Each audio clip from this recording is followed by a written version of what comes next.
విశ్రాంతి దినం అయిపోయింది, అంటే శనివారం గడిచింది, ఆదివారం తెల్లవారింది.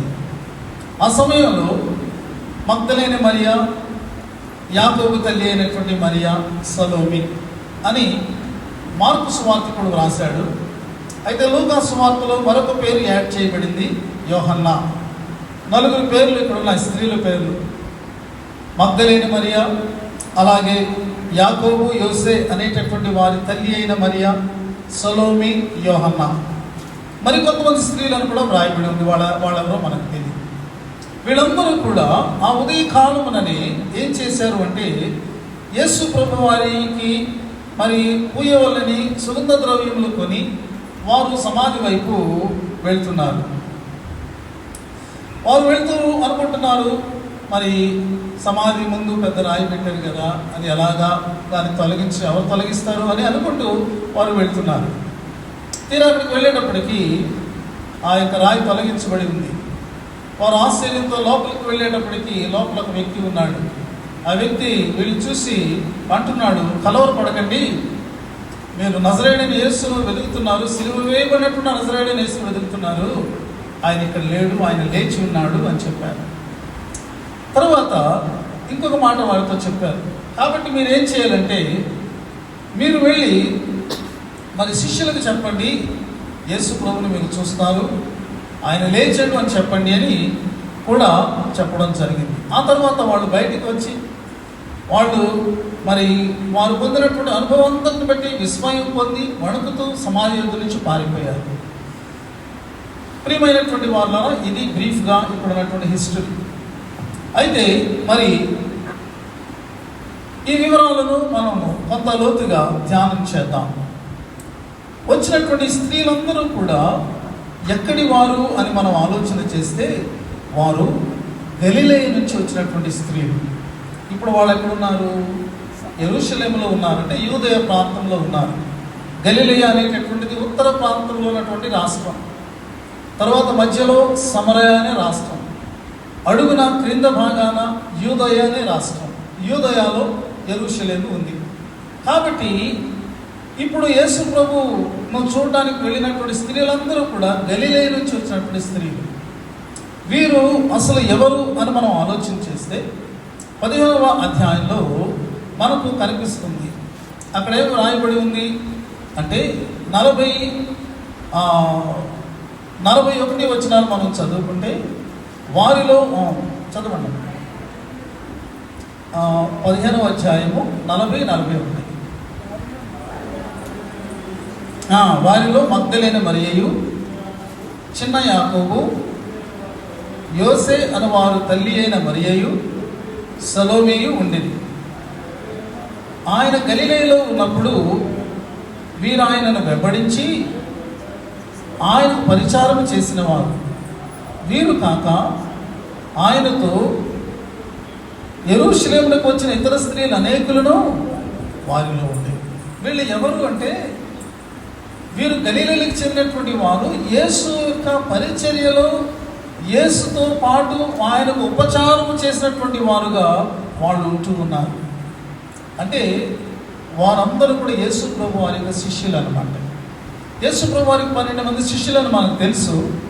వారు అపోస్తలులు. వారు కాకుండా కొంతమంది స్త్రీలు కంటిన్యూగా యేసు ప్రభును వెంబడించారు, ఆయనకు పరిచారం చేశారు. మరి ఇతరమైనటువంటి అనేకమైనటువంటివి ఆయన పరిచర్య చక్కగా జరిగినట్లు వారు అమర్చారు. కాబట్టి ఇక్కడ ఈ యొక్క స్త్రీల శిష్యత్వపు సమూహాన్ని మనము చూస్తాము. వీరు ఎక్కడెక్కడున్నారు అంటే, వారు యేసుతో పాటు గలిలయ నుండి యెరూషలేముకు వచ్చారు. ఆయన సిలువ వేయబడినప్పుడు ఆయన సిలువ ముందర నిలబడి ఉన్నారు. ఆయన సమాధి చేయబడినప్పుడు ఆ సమాధి స్థలం వరకు వెళ్ళి ఆయన సమాధి ఆ యొక్క మరి గుహలో పెట్టే వరకు వాడున్నారు. ఈ ఉదయకాలం ముందు తిరిగి వీరు మరి యేసు దేహానికి సుగంధ ద్రవ్యాలు పూయడానికి వారు వెళుతున్నట్టు కూడా మనము చూడగలుగుతూ ఉన్నాము. ప్రియమైనటువంటి వారులారా, వారు ఈ స్త్రీలు యేసు ప్రభు వారు చనిపోయారు సిలువలో, కానీ వారు ఆయన దేహానికి ఏమీ చేయడానికి వాళ్ళకి అవకాశం దొరకలేదు. కారణం ఏంటి? అంటే ఆ శుక్రవారం, ఆ యొక్క మహాశుక్రవారం రోజున యేసు ప్రభు వారి యొక్క మరణము అతి విషాదకరమైనటువంటి విధానంలో జరిగింది. అది నార్మల్ డెత్ కాదు, అది క్రూసిఫిక్షన్. కాబట్టి వీరందరూ కూడా ఎలా ఉన్నారంటే ఒక అయోమయ పరిస్థితులు, గుండె చెదరేవారుగా, ఏమి ఆలోచన మరి ఏమి ఆలోచించాలో తెలియనటువంటి స్థితిలో వాళ్ళందరూ కూడా ఉన్నారు. నార్మల్గా చనిపోతే నెక్స్ట్ ఏం చేయాలి, ఆ తర్వాత ఏం చేయాలి అనేటటువంటివన్నీ కూడా మనం ప్లాన్ చేసుకుంటాం. కానీ సిలువ దగ్గర అలా కాదు. వారు ఆయన యొక్క గాయాలను, ఆయన వేదనను, ఆయన పొందిన శ్రమను కన్నులార వాళ్ళు చూస్తున్నప్పుడు వాళ్ళు నెక్స్ట్ దాని గురించి ఆలోచించగలిగేటటువంటి ఆలోచన వారికి వస్తుందా? అయితే సిలువ కార్యక్రమం ముగిసింది, యేసు ప్రభు వారు చనిపోయారు. ఆ బాడీని మామూలుగా ఎవరు పడితే వాళ్ళు టచ్ చేయడానికి ఉండదు. అది పిలాతు యొక్క అధికారం క్రింద ఉంటుంది. కాబట్టి అరిమతయి యోసేపు ఏం చేశాడు? పిలాతు దగ్గరికి వెళ్ళి యేసు దేహాన్ని తనకిమ్మని అతను పర్మిషన్ తీసుకోవాల్సినటువంటి పరిస్థితి ఏర్పడింది. ఈలోగా ఈ శుక్రవారము ముగిసిపోతూ ఉంది, శనివారం వచ్చేస్తుంది. శనివారం వారికి విశ్రాంతి దినం. విశ్రాంతి దినం ఏ పని కూడా చేయకూడదు. కాబట్టి విశ్రాంతి దినము కాక మునిపే యేసు ప్రభు వారి యొక్క సమాధి కార్యక్రమం నిర్వహించబడాలి అంటే అది చాలా సమయము అంత ఫ్రీగా ఉన్నటువంటి సమయం కాదది. సమయం చేతులు దాటిపోతూ ఉంది. కాబట్టి పిలాతు పర్మిషన్ తీసుకుని అరిమతయి యోసేపు యేసు ప్రభు వారి దేహాన్ని శిలువ మీద నుండి దింపిన తర్వాత అక్కడకు నికోదేము రావడం జరిగింది. అతడు ఏం చేశాడు? యోసేపు నికోదేము కలిసి నికోదేము తీసుకుని వచ్చినటువంటి మరి ఆ యొక్క 150 సేర్లు గోడమ కలిగినటువంటి అత్తరు, దానిని యేసు దేహానికి వారు పూశారు. ఈ కార్యక్రమం అంతా వాళ్ళు చాలా క్విక్గా చేస్తున్నారు. నారబట్టలు చుట్టారు. ఎలా చుడతారు నారబట్టలు అంటే అవి రిబ్బన్స్లా ఉంటాయి, వైట్ నార బట్టలు. మరి వాటిని యేసు దేహానికి చుడుతూ మళ్ళీ దాని మీద ఈ యొక్క అత్తరును పోస్తూ మరీ చుడుతూ అలాగా మొత్తం బాడీ అంతటిని ర్యాప్ చేస్తారన్నమాట. సో ఈ కార్యక్రమం అంతా కూడా చాలా ఆ సమయాన్ని బట్టి వారు వెంటనే చేయవలసినటువంటి పరిస్థితి ఏర్పడింది. యేసు ప్రభు వారి యొక్క బరియల్ అది చాలా రాయల్గా జరిగినట్లుగా బైబిల్లో రాయబడి ఉంది. ఎందుకంటే యూదుల యొక్క మరి మర్యాద చొప్పున చాలా ఘనంగా ఆ యొక్క సమాధి కార్యక్రమము అనేటటువంటిది నిర్వహించబడింది. సుగంధ ద్రవ్యాలు పూశారు, నారబట్టలు ఆయనకు చుట్టారు, ఆయనకు సమాధిలో పెట్టారు. అయితే స్త్రీలకు యేసు వెంబడి ఇప్పటి వరకు ఉన్నటువంటి ఈ యొక్క స్త్రీలకు ఏ అవకాశం కూడా లేకుండా పోయింది.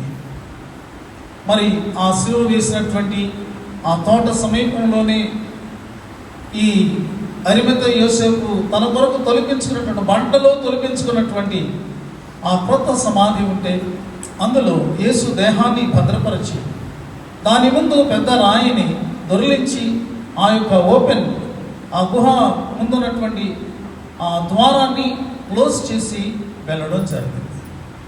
అయితే మీరు మనసులో ఒక ఆలోచన ఉంది, అదేమిటి అంటే అయ్యో మనమెంతో ప్రేమించినటువంటి మన ప్రభు, ఆయనకు మనం ఏమి మరి అంతిమ నివాళులు మనం అర్పించలేకపోయాం. ఏదో ఒకటి చేయాలి, అలా మనం వదిలేసి వెళ్ళిపోతే అది మనకి ఏదైనా మనకు అది మంచిదా అని వాళ్ళు ఆలోచించుకున్నారండి. అందుచేత వారు సుగంధ ద్రవ్యములను వాళ్ళు సిద్ధపరచుకున్నారు. యేసు దేహానికి మరి తాము కూడా సిద్ధపరిచినటువంటి సుగంధ ద్రవ్యాలను వారు పూయాలి అని, ఆ రీతిగా తమ అంతిమ నివాళిని అర్పించాలి, తమ యొక్క చివరి గౌరవాన్ని ఆయనకు చూపాలి అని అనుకున్నాడు. అందుచేత విశ్రాంతి దినం గడిచిపోగానే వారు ఎర్లీ ఇన్ ద మార్నింగ్ సూర్యోదయం అవుతున్న సమయానికి వారు కరెక్ట్గా సమాధి దగ్గరికి ప్రయాణమయ్యారు. వెళుతున్నటువంటి వారి యొక్క ఆలోచనలు ఎలా ఉంటాయి మనం ఒకసారి ఇమాజిన్ చేద్దాం. ఒకవేళ ఆ సమాధి ముందున్నటువంటి రాయి గనక తొలగించబడి ఉన్నట్టయితే మనము లోపలికి వెళ్తాం. లోపలికి వెళ్ళి మనం తెచ్చినటువంటి సుగంధ ద్రవ్యాలను ఆల్రెడీ నారబట్టతో చుట్టబడి అక్కడ పరుండబెట్టబడి ఉన్నటువంటి మన ప్రభు యొక్క దేహానికి మనము పూస్తాం. ఆయన యొక్క మంచితనం అంతటిని, ఆయన చేసినటువంటి గొప్ప కార్యాలన్నిటినీ, ఆయన చెప్పిన బోధలన్నిటినీ కొద్దిసేపు మనం అక్కడ స్మరించుకుంటాం. ఆ ప్రభువును మనం తలపోసుకుంటూ ఆయన మరణాన్ని బట్టి కాసేపు మనము దుఃఖిస్తాం. ఎలాగ దుఃఖం కలుగుతుంది? ఆ రీతిగా అక్కడ కాసేపు మనం గడిపిన తర్వాత తిరిగి యెరూషలేములో మనం బస చేసినటువంటి నివాసానికి వస్తాం. వచ్చిన తర్వాత ఇక మన యొక్క స్వస్థలమైన గలిలేకి మనం వెళ్ళిపోతాం. ఇక మన యొక్క అనుదిన జీవనంలో మనం కొనసాగిపోతాం. This was their thinking. ఒకవేళ వాళ్ళ స్థానంలో మనమున్నా అదే కదా మనం చేసేటటువంటి ఆలోచన. అయిపోయింది. యేసు ప్రభువారు ఉండగా ఆయనను మనం వెంబడించాం, ఆయనకు మనం పరిచర్య చేశాం, మనం చేయగలిగిందంతా చేశాం. ఇప్పుడు ఆయన లేరు కాబట్టి ఇక మనం ఏం చేస్తాం? మన యొక్క పనుల్లో, మన జీవనంలో మనం కొనసాగుతాం. అది వారి యొక్క ఆలోచన అని నేను ఖచ్చితంగా భావిస్తూ ఉన్నాను. ప్రియమైన వారులారా, వారి చేతిలో ఉన్నటువంటి సుగంధ ద్రవ్యాలు దేన్ని సూచిస్తున్నాయి? ఈ సుగంధ ద్రవ్యాలన్నీ కూడా దేని కొరకు అంటే మృతుడైనటువంటి యేసు దేహం కొరకు. వారి మనస్సులో యేసు మృతుడైనటువంటి వారుగా ఉన్నారు. వాళ్ళు ఉదయాన్నే వెళ్ళడానికి గల కారణం ఏమిటంటే ఎర్లీ ఇన్ ద మార్నింగ్ ఇంకా జనం ఎవరు కూడా మరి మూవ్ అయ్యేటటువంటి పరిస్థితి ఉండదు. కాబట్టి తెల్లవారుజామునే వెళ్ళి వారు చేయాలనుకున్నటువంటి అంతిమ నివాళులను వారు అర్పించి ఇక జనం యొక్క కదలిక పట్టణంలో కానీ ఈ ప్రాంతంలో కానీ ఏమి రాకముందే వాళ్ళు వెళ్ళిపోదామని అనుకున్నారు. అయితే ఈ ఆదివారానికి ముందు శనివారం అంటే నిన్నటి దినం సబ్బాతు దినం, విశ్రాంతి దినం వారికి. ఆ దినమున కొన్ని సంఘటనలు జరిగినవి. బహుశా ఈ స్త్రీలకు అవి తెలుసో తెలియదో మనకైతే తెలియదు, ఎందుకంటే తెలిసినట్టుగా వ్రాయబడలేదు. సబ్బాతు దినం యూదులకు చాలా ఇంపార్టెంట్ డే. ఆ రోజు వారు ఏ పని కూడా చేయకూడదు. వారు దేవాలయానికి లేదా సమాజ మందిరానికి వెళ్ళి దేవునిని ఆరాధన చేసుకోవాలి.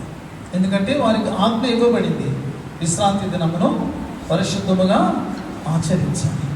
ఆ దినాన నీవు, నీ యొక్క కుటుంబము, నీ యొక్క దాసుడు దాసురాలు కూడా అందరూ కూడా దేవుని యొక్క సన్నిధానానికి వెళ్ళి ఆయనను ఆరాధన చేయాలి. కాబట్టి యూదులందరూ కూడా దానిని పాటిస్తారు నాటికి నేటికి కూడా. ఈ యొక్క స్త్రీలు మిగిలినటువంటి యేసులో కూడా వచ్చిన వాళ్ళందరూ కూడా ఆ విశ్రాంతి దినాన్ని ఖచ్చితంగా అలా పాటించారు. ఆ రోజు వాళ్ళు ఏం చేయలేదు. అయితే ప్రధాన యాజకులు, పరిసయ్యులు వీళ్ళు ఏం చేశారో తెలుసండి? వాళ్ళు అనుకున్నారు ఇలాంటి వాటికి మేము అతీతులం అని అనుకున్నారు వాళ్ళు. ఎందుకంటే వారు మత నాయకులు కదా. మేము అతీతులం, రూల్స్ రెగ్యులేషన్స్ ఎవరికంటే కామన్ పీపుల్కి మాకు ఏమి చెల్లుబడవద్దు, మేము we are free people, we are above the rules and regulations అన్నట్లుగా వాళ్ళ యొక్క మూమెంట్స్ మనకు గ్రంథంలో కనబడతాయి. దేవుని యొక్క వాక్యం ముందుకు వచ్చేటప్పటికి, దేవుని ధర్మశాస్త్రం ముందుకు వచ్చేటప్పటికి ప్రతి ఒక్కళ్ళు కూడా దాని అధికారం క్రింద ఉన్నటువంటి వారు. దానికి అబౌవ్ ఎవరు కూడా లేరు. అయితే ప్రధాన యాజకులు పరిశీలన ఏం చేశారు? దేవాలయంకి వెళ్ళి ఆరాధన చేసుకోవాలి కదా. అలా కాదు, వారి మనస్సులో తొలుస్తున్నటువంటి భయం ఉంది. వారికి ఒక ఆలోచన వారిని స్థిమితంగా ఉండనివ్వడం లేదు.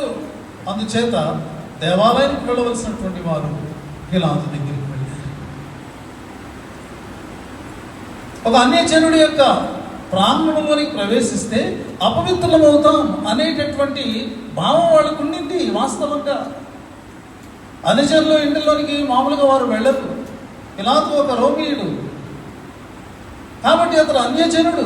అక్కడికి వెళ్తే మైలపడేటటువంటి పరిస్థితి ఉంది. అతను అంటరాని వాడు. అయితే అది కూడా వాళ్ళు లెక్క చేయలేదు. వాళ్ళు పిలాతు దగ్గరికి వెళ్ళి ఏమన్నారో తెలుసా? అయ్యా గవర్నర్ గారు, ఆ వంచకుడు అంటే యేసు ప్రభువు అన్నమాట సజీవుడు అయినప్పుడు ఏమన్నాడో తెలుసా? నేను 3వ రోజున లేస్తానన్నాడు. ఆ మాటను పట్టుకుని ఆ శిష్యులు, యేసు ప్రభు శిష్యులు ఉంటారు కదా, వాడు ఆ దేహాన్ని దొంగిలించుకుని వెళ్ళిపోయి ఆయన లేచాడని ప్రచారం చేసేస్తారేమో. ఎంత భయం ఉందో చూసారా వాళ్ళు? వారి మనస్సులో ఎలాంటి ఆలోచన తెలుస్తుందో చూసారా? ఇప్పుడు దాన్ని ఎలాగైనా అవాయిడ్ చేయాలి. అలాంటి అవకాశం శిష్యులకు ఇవ్వకూడదు. కాబట్టి ఏం చేయాలంటే, గవర్నర్ గారు ఆ సమాధికి ముద్ర వేయండి, సీల్ వేయండి, దాన్ని ఎవరు ఓపెన్ చేయకూడదు. అది ప్రభుత్వం యొక్క ఆధీనంలోనికి వెళ్ళిపోతుంది. అంత మాత్రమే కాదు, అక్కడ కావలిని కూడా నియమించండి అని వారు రిక్వెస్ట్ చేశారు. పిలాతు వారి రిక్వెస్ట్ని యాక్సెప్ట్ చేశాడు. వారు కోరినట్టే ఆ శనివారం దినాన దానికి ముద్ర వేయబడింది. దాన్ని ఎవరు టచ్ చేయడానికి లేదు. దానికి సమీపంగా వెళ్ళడానికి కూడా లేదు. ఎందుకంటే రోమా సైనికులు వారు అక్కడ కావలిగా నియమించబడ్డారు. అంటే ప్రపంచంలో టాప్ మోస్ట్ సెక్యూరిటీ ఏర్పాటు చేయబడినటువంటి సమాధి ఏదైనా ఉంది అంటే ప్రపంచ చరిత్రలో అది యేసుక్రీస్తు ప్రభువు యొక్క సమాధి. దేహము దొంగిలించబడకుండా ఉండ నిమిత్తం హౌస్ అరెస్ట్ చేస్తారు. కానీ ఇది ఎలా ఉంది అంటే ఆ యొక్క సమాధిలో పెట్టి మృతదేహం ఎలాగా మూవ్ అవ్వలేదు. అయినప్పటికీ కూడా వాళ్ళు పెట్టినటువంటిది టాప్ మోస్ట్ సెక్యూరిటీ. ఆ దినాలలో దుర్భేద్యమైనటువంటి కావలి నియమించబడింది. ఒకవేళ ఆ స్త్రీలకి తెలిసిండే వాళ్ళు ఏం చేసి ఉండేవాళ్ళు? ఎందుకంటే ఆ రాను వారు ఉంటారు, మనల్ని అలాగే అలవ చేయరు. సమాధి రాయే చాలా పెద్దదన్నప్పుడు ముద్ర వేయబడింది, ఇప్పుడు అసలు మనం వెళ్ళాలని కుదరదు అనేటటువంటి పరిస్థితులు అక్కడ ఉన్నాయి. ప్రియమైనటువంటి వాళ్ళరా, స్త్రీలకు తెలుసో తెలీదు, మనకైతే వ్రాయబడలేదు. ఒకవేళ తెలిసినా వాళ్ళు బయలుదేరారేమో, అది కూడా మనం ఊహించలేము. అయితే ఇప్పుడు వారు ప్రయాణమై వెళుతూ ఉండగా వారి మనస్సులో ఒకే ఒక పెద్ద ప్రశ్న. అది ఏమిటంటే, మనమైతే అందరూ ఇంత సమూహం గుంపుగా కూడి సుగంధ ద్రవ్యాలు తీసుకొని ఆయనకు పుయ్యాలని వెళుతున్నాం. వారు వెళుతున్నటువంటి పరిస్థితిని మనం చూస్తున్నాం. అయితే వారికి ఉన్నటువంటి ప్రశ్న ఎలా, వారికి ఉన్నటువంటి సందేహం ఎలా, వారికి ఉన్నటువంటి ప్రాబ్లం ఎలా ఏంటి అంటే మనందరం కూడా తెలుసు. రాయి అడ్డంగా ఉంది. ఆ రాయి చాలా పెద్దది. ఆ రాయి ఎలా ఉంటే మనం లోపలికి ఎలా పెడతాం? అది వారికి ఉన్నటువంటి. అయితే ఇక్కడ మనం చూస్తున్నటువంటి ఒక పాజిటివ్ యాటిట్యూడ్ ఏంటంటే, రాయి అలా ఉన్నప్పటికీ కూడా రాయి అక్కడ ఉంది కాబట్టి మనం వెళ్ళిన వేస్ట్ అని వాడు ఆగిపోలేదు. Anyway they started towards the tomb of Jesus. రాయి అక్కడ ఉందని తెలిసినప్పటికీ కూడా, దాన్ని తాము కదిలించలేమని వాడికి తెలిసినప్పటికీ కూడా వారు ఆ యేసు దిక్కుగా ప్రయాణమై వెళుతూ ఉన్నటువంటి ఈ యొక్క విషయం వారికి వైఖరిని తెలియజేస్తుంది. It speaks about the devotion. Yesu Kristu విషయంలో వారికి ఉన్నటువంటి భక్తి. It speaks about their love. Yesu పట్ల వారు కలిగి ఉన్నటువంటి ప్రేమను తెలియజేస్తూ ఉంటుంది. It speaks about the commitment. Yesu Kristu విషయంలో వారికి ఉన్నటువంటి అంకిత భావం ఎంత గొప్పదో మనకు అర్థమవుతుంది. స్త్రీలు ఇంతమంది ఉన్నా వాళ్ళకి అర్థమైంది ఏంటంటే, మనం ఇంతమంది ఉన్నా సరే రాయిని కదిలించదు, మన శక్తి సరిపోదు, అయినను వెళ్దాం. ప్రియమైన వాళ్ళరా, వారు అలా ప్రయాణమై వెళ్ళడమే మనకొక చక్కని ప్రోత్సాహాన్ని ఇస్తూ ఉంది. నీకు తెలిసి నీ ముందున్నటువంటి ద్వారం మూయబడి ఉంది. నీ శక్తితో దాన్ని నీవు తెరవలేవని నీకు తెలుసు. అది నీ ప్రయాణ మార్గానికి పెద్ద ఆటంకమని నీకు తెలుసు. అది అడ్డుగా ఉండడం వల్ల నీవు అనుకున్నటువంటి గమ్యాన్ని లేకపోతే ఆ గురిని నీవు చేరుకోలేవని నీకు తెలుసు. అంత పెద్ద అడ్డం ఎలాగా? అయితే స్త్రీలు మనకేం చెప్తున్నారంటే, ఎనీవే లెట్ us go. అయినప్పటికీ కూడా వెళదాం, అయినప్పటికీ కూడా ప్రయత్నం చేద్దాం, అయినప్పటికీ కూడా మనం ఇలాగే ఇక్కడ మనం ఉండిపోవద్దు, మనము ముందుకు కొనసాగుదాం అని వారు బయలుదేరి వెళ్ళినటువంటి ఆ యాటిట్యూడ్ ఉందో చూసారా, రియల్లీ దాన్ని మనం ఎంతో అప్రిషియేట్ చేయాలి. ఎందుకు అంటే వారు ఎవరి వైపు వెళుతున్నారు, నీవు కూడా ఎవరి వైపు వెళ్ళినప్పుడు ఇలా జరుగుతుంది. When you move towards Jesus, when you move in the name of Jesus, when you go for Jesus, Yesu వైపుకు, యేసు నామంలో, యేసు కొరకు నీవు వెళ్తున్నప్పుడు నీవు ఊహించనటువంటి, కలలో కూడా నువ్వు ఎన్నడూ కూడా అనుకోనటువంటివి జరగవచ్చు. ఇక్కడ మనం కొన్ని సర్ప్రైజెస్ చూస్తాం. వారు ఊహించినటువంటి, వారిని ఆశ్చర్యపరిచినటువంటి కొన్ని మరి ఆ పరంపరను మనం చూస్తాం. సిరీస్ ఆఫ్ సర్ప్రైజెస్ అని అంటారు. మొట్టమొదటిది ఏమిటి అంటే, వారు ఎప్పుడైతే ఆ యొక్క సమాధిని వారు సమీపిస్తున్నారో వారు కనులెత్తి అదే అక్కడ అంతలోనే యేసును ఆయన దేహాన్ని ఉంచారని వాళ్ళు మాట్లాడుకుంటూ ఆ వైపు చూసేటప్పటికి ఏమి జరిగింది? 4వ వచనం రాయబడి ఉంది, వారు వచ్చి కన్నులెత్తి చూడగా రాయి పొర్లింపబడి ఉండుట చూచిని. ఆ రాయి ఎంతో, ఏం రాయబడిందండి అక్కడ? చిన్నదా? ఎంతో పెద్దది. మార్కు సువార్తికుడు ఆ రాయి యొక్క పరిమాణాన్ని అతను రాస్తున్నాడు. It's big, very big. అంత మాత్రమే కాదు, అంత పెద్ద రాయి ఎంత బరువు ఉంటుంది? పెద్దది, బరువైనటువంటిది. కానీ ఇప్పుడు ద్వారమును గడ్డు లేకుండా అది దొర్లింపబడి ఉన్నటువంటి విషయాన్ని మనం చూస్తున్నాం. ప్రియమైన వాళ్ళ, వారు ఇంకా ఉదయకాలం ముందు తామున్నటువంటి నివాసము నుండి వారు బయలుదేరక మునిపే అక్కడ రాయి తొలగించబడిందని మనం ఖచ్చితంగా నమ్మవచ్చు. అప్పటికి ఆ రాయి అటు తొలగిపోయింది, దొరికిపోయింది.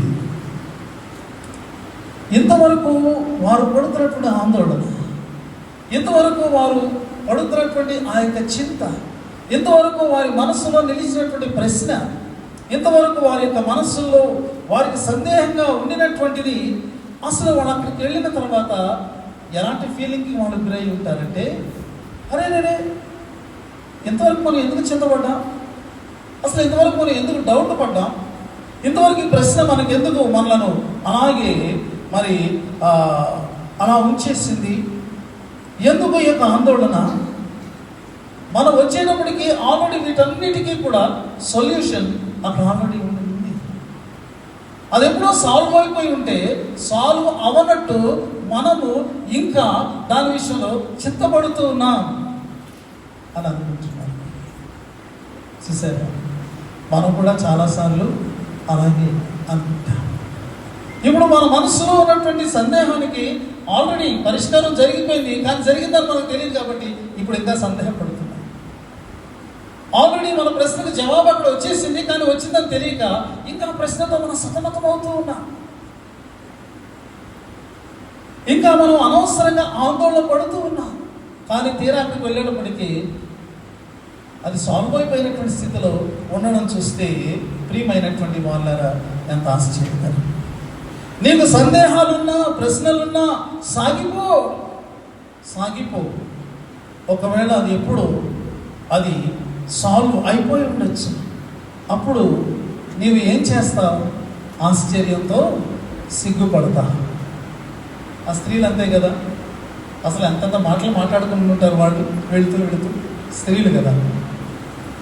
కానీ అక్కడికి వెళ్ళిన తర్వాత ఒకళ్ళు చూసి ఒకళ్ళు సిగ్గుపడి ఉంటారు. ఏదో కొంత మన డైలాగులు వేసుకుని వచ్చేటప్పుడు అదలాగే ఇదలాగే అనుకున్నా, కానీ తిరగడానికి వచ్చి చూస్తే అరే ఆల్రెడీ ఏదో ఓపెన్ అయ్యి ఉంది. ఇంతవరకు మనం మాట్లాడుకున్న మాటలన్నీ కూడా వ్యర్థమైన మాటలే కదా, అనవసరమైనవే కదా.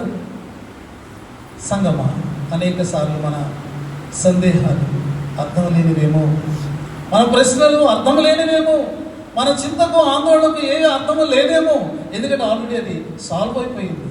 When you go there you will find it is already solved. Just you will be surprised. పునరుద్ధాన ఉదయాన దేవుడు మనతో మాట్లాడుతున్నాడు. ఆ సమాధి ద్వారమే తొలగిపోయింది. ప్రపంచ స్థాయి రోమా సామ్రాజ్యము మరి ముద్ర వేసి సీలు వేసి కదలకుండా చేసినటువంటి రాయి అది తొలగిపోయింది. ఎలా తొలగిపోయింది? పరలోకపు శక్తి. That is the power from heaven. దేవుడు నీ కొరకు కార్యం చేసేటప్పుడు ఆ శక్తి ఎక్కడి నుంచి వస్తుందో తెలుసా? పరలోకం నుండి వస్తుందండి. పరలోకపు శక్తిని ఎదుర్కోగలిగినటువంటి భూలోక శక్తి ఏదైనా ఉన్నదా? మహారోమా సామ్రాజ్యం కావచ్చు, ఇంకా ఏదైనా పవర్ఫుల్ కింగ్డమ్ కావచ్చు. Before the power of heaven no earthly power can stand. ఈ ఉదయకాలం దాన్ని మనం విశ్వసించాలి. రెండవది ఏమిటి అని మనం ఆలోచన చేస్తే ఇక్కడ మనం ఇంకొక పాయింట్ అంటే seal is broken, soldiers are nowhere. రోమా సైనికులు ఎక్కడున్నారు? ఒక్కడు కనపడటం లేదు అక్కడ. సీల్ బ్రోక్, అది మరి తీయబడింది, ద్వారం తెరవబడింది. రెండవ సర్ప్రైజ్ ఏంటంటే వాళ్ళ మనసులో ఏముంది అంటే యేసు ప్రభుని చివరిసారిగా చూసినటువంటి ఆ యొక్క దృశ్యమే వారి మనస్సులో ఉంది. ఏమిటది? ఆయన నారబట్టలు చుట్టబడి సమాధిలో పెట్టబడ్డాడు. అంతే కదా? That was the last scene. They have seen Jesus in that way. కాబట్టి అక్కడ మృతదేహం ఉంటుంది అనుకున్న వాళ్ళు వెళ్ళారు. ఇప్పుడు ద్వారం అయితే తెరవబడింది, కానీ లోపల మృతదేహం ఉందని అనుకున్నారు. ఇంకా వెళ్ళి తీరా లోపలికి వెళ్ళేటప్పటికీ అక్కడ శ్మశాన వాతావరణం లేదు. శ్మశాన దుర్వాసనలు అక్కడ లేవు. అక్కడ మృతదేహమే లేదు. కుడి వైపున చక్కటి డాజ్లింగ్ వైట్ క్లోత్స్, దగదగా మెరుస్తున్నటువంటి తెల్లని వస్త్రములు ధరించినటువంటి ఒక వ్యక్తి కూర్చుని ఉన్నాడు. అతను యంగ్ మ్యాన్, పడుచువాడు కూర్చుని ఉన్నాడు. కుడి వైపున కూర్చుని ఉన్నాడు. రైట్ సైడ్ అనేటటువంటిది ఎప్పుడు కూడా రైట్ థింగ్స్ మాట్లాడేటటువంటిదిగా ఉంటుంది కదా.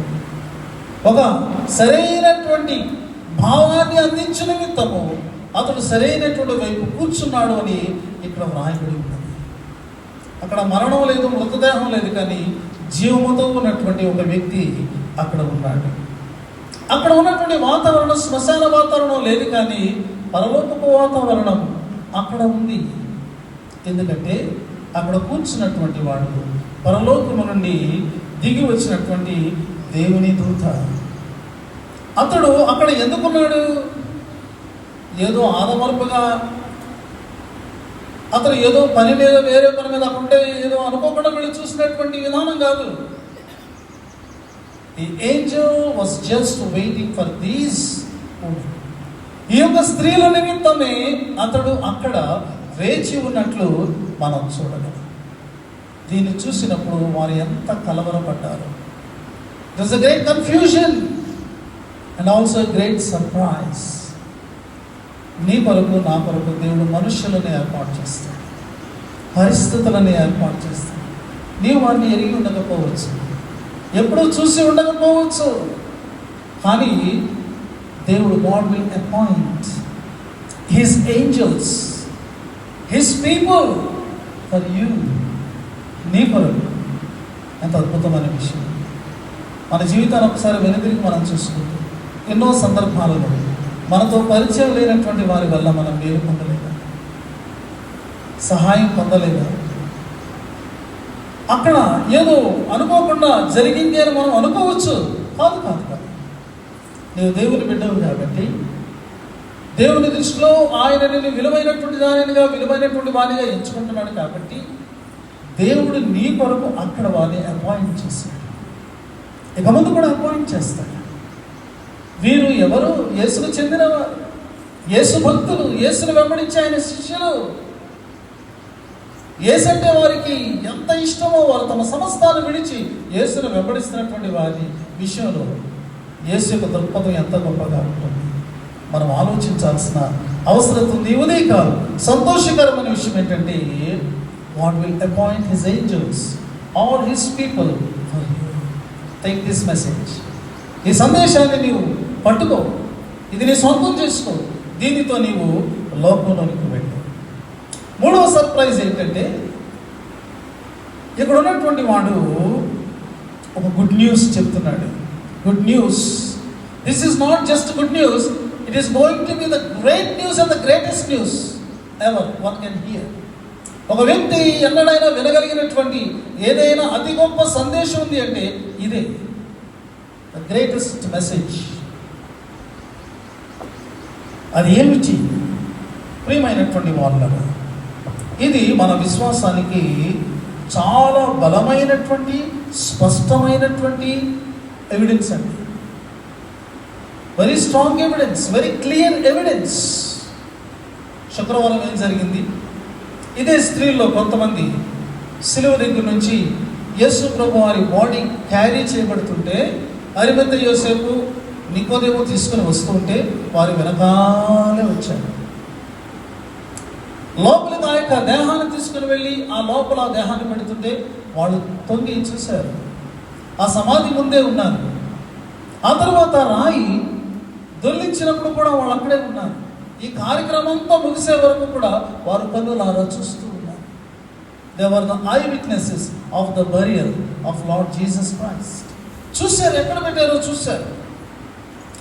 కానీ ఇప్పుడు ఈ కూర్చున్నటువంటి పడుచువాడు, తెల్లని వస్త్రాలు వేసుకున్నటువంటి వాడు ఉన్నాడే, ఏమంటున్నాడో తెలుసా? ఆయన ఉంచిన స్థలం చూడండి, ఇక్కడే కదా ఆయన పడుకోబెట్టారు, ఇక్కడే కదా ఆయన దేహాన్ని పెట్టారు, చూడండి. లేదు, ఇట్స్ నాట్ దే. అరే మొన్న మనం చూసాం, శుక్రవారం చూసాం కదా, ఆయన దేహం ఏమైపోయింది? లేదు, ఇక్కడ ఏమైంది అంటున్నాడు. ఈ పడుచువాడు అన్ని విషయాలు తెలిసాడు, మాట్లాడుతున్నాడు. మీరు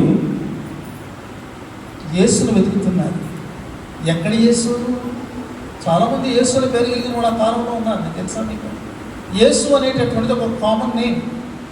యెహోషువ అనేటటువంటి ఆ యొక్క మూలంలో నుండి యేసు అనేటటువంటిది వచ్చింది. కాబట్టి కొన్ని పేర్లు చాలా కామన్ నేమ్స్ ఉంటాయి యూదులకి. సీమోను అనే పేరు కానీ, మరియా అనే పేరు కానీ, ఇవన్నీ కూడా కామన్ నేమ్స్. యేసు కూడా కామన్ నేమ్.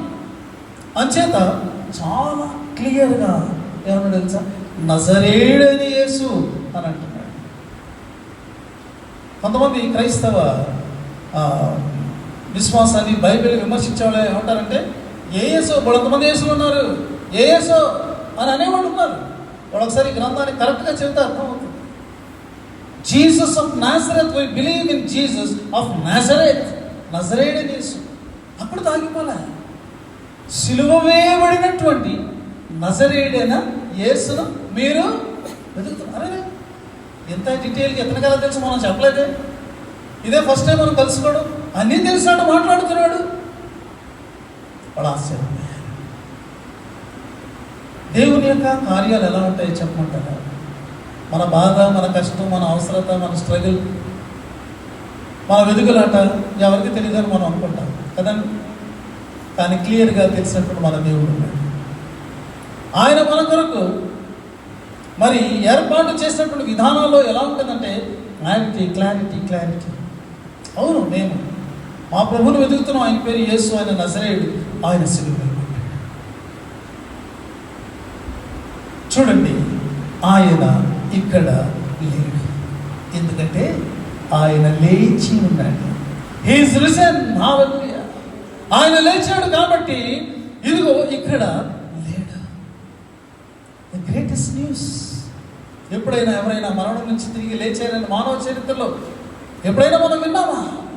కట్టు కదలే మనం వినేటటువంటి ఎవరైనా చెప్తే it is just a story, it's not real. But here is the evidence, a strong and clear evidence. ప్రియమైన వాళ్ళారా, వారు దానిని మరి వినడం ఎంత ఆశ్చర్యం.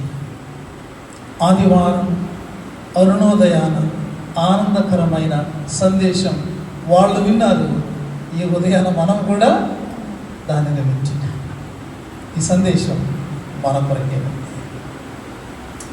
ఇక చివరిది ఏమిటంటే, చివరి సర్ప్రైజ్ ఏంటంటే, వాళ్ళు ఏదో వెళ్ళి చూసి వచ్చి వెళ్ళిపోదాం అనుకున్నారు గలిలేకి. Now a fresh task has been given to them. వారికి ఒక ప్రత్యేకమైనటువంటి ఒక గొప్ప బాధ్యత, ఆధిక్యత ఇవ్వబడింది. అదేమిటంటే, go and tell Jesus wants to meet you. మీరు వెళ్ళి శిష్యులకు చెప్పండి, యేసు మిమ్మల్ని కలవాలని అనుకుంటున్నాడు. యేసు మిమ్మల్ని కలుస్తాడా? అవును, ఎలా కలుస్తాడు? చనిపోయాడు కదా. లేదు, చనిపోయాడు వాస్తవమే, కానీ ఆయన లేచాడు. ఆయన సజీవుడుగా మిమ్మల్ని కలవబోతున్నాడు. Go and tell the world, this is the message. ఈ సందేశం లోకానికి చెప్పండి అని క్రైస్తవ సంఘానికి ప్రభువు చెప్తున్నారు. యేసు లేచినటువంటి సందేశాన్ని చెప్పడం కంటే నువ్వు లోకానికి అందించగలిగినటువంటి సంతోషకరమైన వార్త, గొప్ప వార్త ఏది? ఎన్నెన్నో వార్తలు చెప్తా ఉంటాం. అక్కడ వార్తలు, ఇక్కడ వార్తలు, మంచి చెడ్డయు కదా. ఎంత ఆత్రతో మనకు తెలిసింది, కడుపులో మనం దాచుకోలేదు, పక్కడకు చెప్పేయచ్చింది. కానీ ఎన్నో దుర్వార్తలు మనం చెప్తున్నాము. కానీ the greatest news, the good news that can bring hope to the people is the message of resurrection. చివరిగా ఒక వ్యక్తి గురించి నేను మీకు చెప్పి ముగిస్తాను. ఈ వ్యక్తి పేరు Albert Henry Ross. Albert Henry Ross ఆయన రచయిత. అయితే ఆయన రచనలో ఆయన వేరొక పేరు పెట్టుకున్నాడు. ఆ పేరు ఏంటంటే ఫ్రాంక్ మారిసన్. ఈయన మరి ఇంగ్లాండ్ దేశానికి చెందినవాడు. 1881 నుంచి 1950 వరకు జీవించినటువంటి వాడు. ఈయన తన జీవిత కాలంలో ఏమనుకున్నాడంటే, యేసుక్రీస్తు యొక్క మరణము, పునరుత్థానము పుక్కిటి పురాణం అని అనుకున్నాడు. ఇట్ ఈస్ నాట్ ట్రూ, అది ఒక మిత్ అని అనుకున్నాడు. కాబట్టి ఇలా క్రైస్తవులు పాపం పిచ్చోళ్ళు, వాళ్ళ అమాయకులు ఏదేదో నమ్మేస్తున్నారు వాళ్ళు. కాబట్టి ఇది కాదు అని నేను వ్రాయాలి అని అనుకుని దాన్ని వ్రాయడం కోసం మెటీరియల్ గ్యాదర్ చేయడం మొదలుపెట్టాడు. బైబిల్ చదువుతూ ఉన్నాడు, ఇంకా దానికి సంబంధించిన ఇతర మెటీరియల్ అతను చదువుతూ ఉన్నాడు. అయితే ఏం జరిగింది అంటే, అతను ఎప్పుడైతే బైబిల్ క్షుణ్ణంగా చదవడం మొదలుపెట్టాడో, యేసుక్రీస్తు యొక్క మరణ పునరుద్ధానాలకు సంబంధించినటువంటి ఈ యొక్క మెటీరియల్ అతను గ్యాదర్ చేయడం మొదలుపెట్టాడో,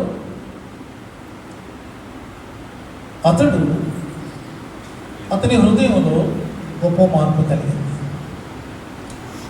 అతడు దీన్ని ఇంతవరకు పుక్కిడి పురాణం అని నేను అనుకున్నాను. అమాయకులు క్రైస్తవులు కాదు, పాపం పిచ్చివాడు క్రైస్తవులు కాదు. ఎవరు అమాయకుడు, ఎవరు పిచ్చివాడు? నేను. ఎందుకంటే ఎంత క్లియర్గా ఆయన మరణించాడు, తిరిగి లేచాడు. ఇక నమ్మకుండా ఉండడానికి సాధ్యం కాదు. It is impossible to not to believe. One has to believe. ఖచ్చితంగా చదివితే, దాన్ని అర్థం చేసుకుంటే నమ్మి తీరాల్సిందే. అతను అలా అనుకుని ఒక పుస్తకం రాశాడు. ఆ పుస్తకం పేరు ఏంటంటే హూ మూవ్డ్ ద స్టోన్. అద్భుతమైన title, who moved the stone. ఆ రాయిని ఎవరు దొరికించాడు? దొరికించబడింది. ఆ ద్వారాన్ని ఎవరు తెరిచారు? తెరవబడింది అని ఒక పుస్తకం రాశాడు. 1930 ఆ పుస్తకాన్ని చదివి అనేక మంది యేసుక్రీస్తును రక్షకునిగా అంగీకరించారు. ప్రపంచంలో టాప్ మోస్ట్ రైటర్స్ వాళ్ళ యొక్క రచనలలో దీనిని వాళ్ళు ఒక మూలముగా వాడుకున్నారు. ఎంతోమంది వ్రాసిన పద్యాలు, ప్లేలెట్స్, వాళ్ళు వ్రాసినటువంటి నాటకాలకు ఈ యొక్క పుస్తకాన్ని మూలంగా వాడుకున్నారు. ద్వారం తెరవబడింది. యేసు లోకంలో నమ్మబడుతూ ఉన్నాడు. ఈ ఉదయకాలంలో ప్రియమైనటువంటి వాళ్ళారా, ఉదయకాలం కాబట్టి కొద్ది సమయం నేను తీసుకున్నానేమో, కానీ సంతోషకరమైన సందేశం. పౌలు కొరింథీయులకు రాస్తూ అన్నాడు, మనము పులియని రొట్టెతో పండుగను ఆచరిస్తాము అన్నాడు. పులియని రొట్టెతో పండుగ ఆచరిస్తాము. ఎందుకు? క్రీస్తు అని మన పస్కా పశువు వధించబడ్డాడు. ఇక మనము పులిసినటువంటి స్థితిలో ఉండాల్సిన అవసరత లేదు అన్నాడు. నేను ఒక ధ్యానంలో చెప్పాను, మీకు జ్ఞాపకం ఉండి ఉంటుంది. పస్కా పండుగ అయినటువంటి నెక్స్ట్ డే నుండి వాళ్ళు ఆచరించే మరొక పండుగ పేరు ఏంటంటే పులియని రొట్టెల పండుగ, ద ఫెస్టివల్ ఆఫ్ అన్లీవెన్ బ్రెడ్. అంటే పస్కా పండుగ తర్వాత పులియని రొట్టెల పండుగ వస్తుంది. యేసుక్రీస్తు మన పస్కా పశువు వధించబడ్డాడు కాబట్టి పులిసినటువంటి ఆ యొక్క స్థితి మనకు అవసరం లేదు. ఇప్పుడు మనం ఒక క్రొత్త పండుగ చేసుకుంటున్నాం, అది పులియని రొట్టెల పండుగ. క్రీస్తును మనం ఎరుగక మునుపు మన జీవితాలు వేరుగా ఉన్నాయి.